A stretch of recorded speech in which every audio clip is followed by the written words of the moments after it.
Good afternoon everyone. Andito ngayon tayo sa lungsod ng Bugo para tignan ang mga naging problema na dinala ng lindol nung isang araw. At ang pinakamalaking damage na dinala ng lindol ay infrastructure damage, mga building.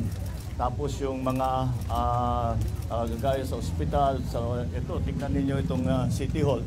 Ganyan talagang naging effect. Kaya nahirapan kami ng kaunti dahil wala kaming pagpupuntahan, wala kaming paglalagyan ng mga na-displaced na pamilya dahil hindi tayo nakakasiguro sa mga evacuation center. Kaya ang pinag-usapan namin, ang desisyon namin, ang gagawin natin, kukuha tayo ng mga tent na malalaki at itatayo natin, kagaya ng sinabi ko sa ating mga LGU executives. Ito yung mga tent ng Red Cross na ginamit nung COVID. At ito ay mabilis itayo at kahit umulan, hindi problema. Kaya yun ang dadalhin namin dito sa ngayon. And we will then, doon sa kung saan nilalagay yung gagawa ng tent city, kung tawagin, ay lalagyan din natin ng siyempre lahat ng facilities. Titiyakin natin na may food supply, may water supply, may kuryente kung kailangan mag-genset, kung anuman ang pangangailangan ng tao ay titiyakin natin na meron. But yung we can announce, yung number one, yung kuryente, I am assured by the Department of Energy Secretary Sharon, that we are Bogo will have electricity complete for the entire city by the end of today. Bukod pa doon, yung dinaanan naming ospital na nasa labas pa lahat ng pasyente, ang DPWH nakapagpadala na ng mga engineer, tinignan yung ospital at ngayon clear na nila, safe na yung ospital, pwedeng ibalik sa loob ang mga pasyente na. Ang ospital dito hindi naman nawalan ng kuryente dahil may genset at kaagad prioritize ng Department of Energy na magka-connection kaagad. So that's those are the tapos nakapag magre-release kami ng konting tulong both from the Office of the President, yung aking the amounts that I enumerated earlier, both from the Office of the President and in the form of LGSF or Local Government Support Fund. In the amounts of 150 million for the province, 75 million for the other towns, and maybe smaller amounts for those depending on the need. And I assured all of our local executives that this is not, hindi ito minsanan lang.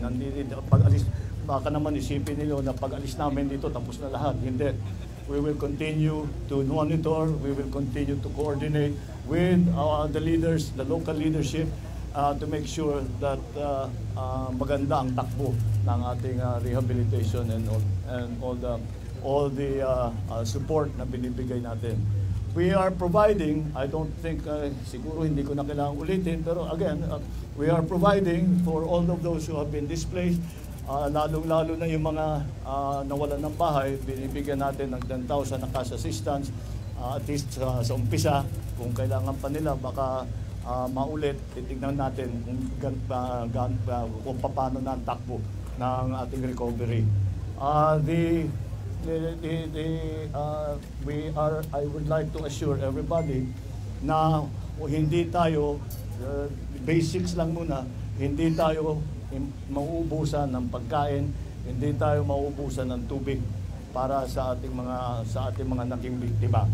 Minamadali na lang natin ang kanilang magiging kung saan sila para naman may masilungan sila dito, hindi sila na dahil marami, tama rin naman, natatakot na bumalik sa building.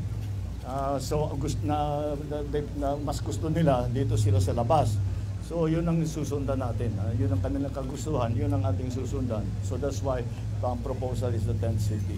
So this ongoing recovery program will continue until we are satisfied na lahat ng naapektuhan ay nabigyan na ng basta't may kinakain na, may tinutulugan na, may pinupunta na yung mga commercial enterprise ay tumatakbo na.